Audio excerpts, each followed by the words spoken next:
to talk to them but we didn't really even need to say anything. We did, they gave them a little, not that they needed a pep talk, but just a little energy message. But the leaders were already on it. Like by the time we got in there to go do it, like they were great. And again, it's, I don't know if it shows, but I'm beaming with pride for these guys because I'm just so to my core proud of how they played. And it had nothing to do with the stats. It had nothing to do with the score. It's how they played. And that's the thing that we preached, because the second half of last week was not us. And this was us. This was the most complete game we've played to date, and we need to be able to keep that up. Right. So much is the extra week helpful in preparing for an offense like Tennessee coming up, especially anytime you can have an off week, it's always helpful. Just we these guys have been in a grind. I mean, this is seven weeks. They've put their bodies on the line. They've stressed it to the max, so they need a little bit of rest. They need treatment, but they need to come back mentally sharp, and that's the big thing. Sometimes in bye weeks, you lose a little bit of that razor edge. You got to play razor sharp against this next opponent. Brad, Mark likes to talk about complementary football. How much did C-Rod and the fact that the offense was out there help you guys? I mean, it's huge. I think it was 40 to 20 was the time of possession. That's a huge deal. We can make corrections on the sideline. I can sit on the bench. I can diagram routes. I can talk to the guys. They can get water. They get juiced. Watching because at some point you're done making corrections, so you just leave them, and now they're able to sit and get energized by the offense. And hopefully, we've done enough on defense to help the offense get energized, and that's what complementary football is. And tonight it showed. All right, thanks, Coach. Thanks. Thank you. All right. Question? Rich, you've been around NFL running backs, so how good is Chris Rodgers? He's going to be a very good NFL running back. It's nice because I know a lot of the scouts and people that come through here, and you're able to give everyone a real honest opinion about how special a kid he is too. Like, he's a really talented player, but he's going to be great in an organization just because he's such a good guy. Like, he has got competitive greatness, and it's important to him, and I trust him completely. And it's the individual and the talent that makes him so special. When did you know that you were going to ride him like you did tonight? Flax got hurt. We thought he was going to be okay, and he got hurt in the first drive. Yeah.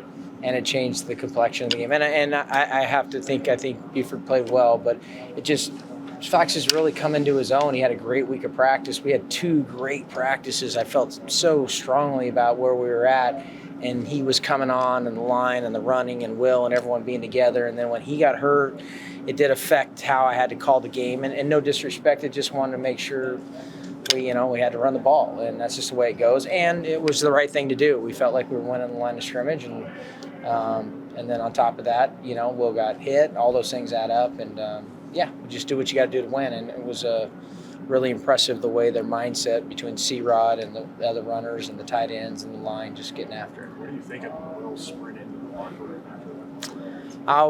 I didn't see what happened. I haven't told him this. He called the wrong number on the wristband. So it's funny is he called 31 instead of 32. So we had a max protection play. He ended up with a empty play, and he threw it an unbelievable throw. And I'm going, why are we running this play as it's happening? And I'm going, what a throw. And then I look, he's on the ground, and I'm like, man, if that's his collarbone, I feel terrible. Like, it's just one of those moments. But thankfully, he proved that the guy's a warrior. That's why he's going to be an unbelievably good NFL quarterback. He just has grit, toughness, smart, and competitive greatness. Rich, after seeing the way the offensive line played in the second half, do you think this was probably the best performance they've had all season?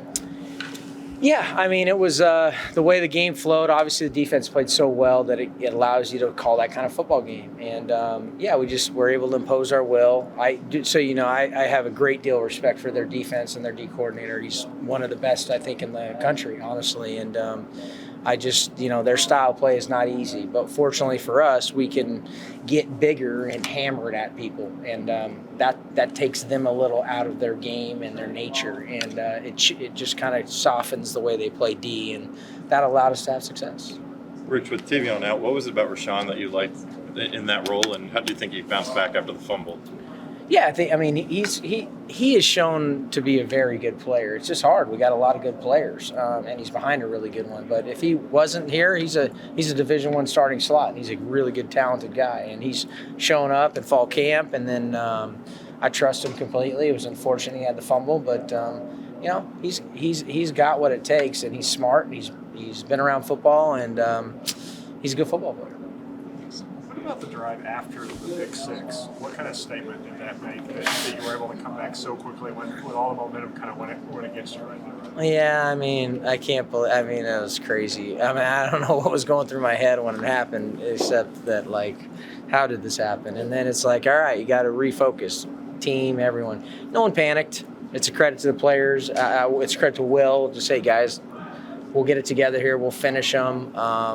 It's a credit to the mindset of the team. We were focused as a team this week. Offense and defense and special teams were much better this week in practice, and I just felt like they weren't going to flinch. And they imposed their will when it mattered and found a way to get first downs and finish them off. And that's what good teams do, and I'm proud of them. That was a big play by Crowdis.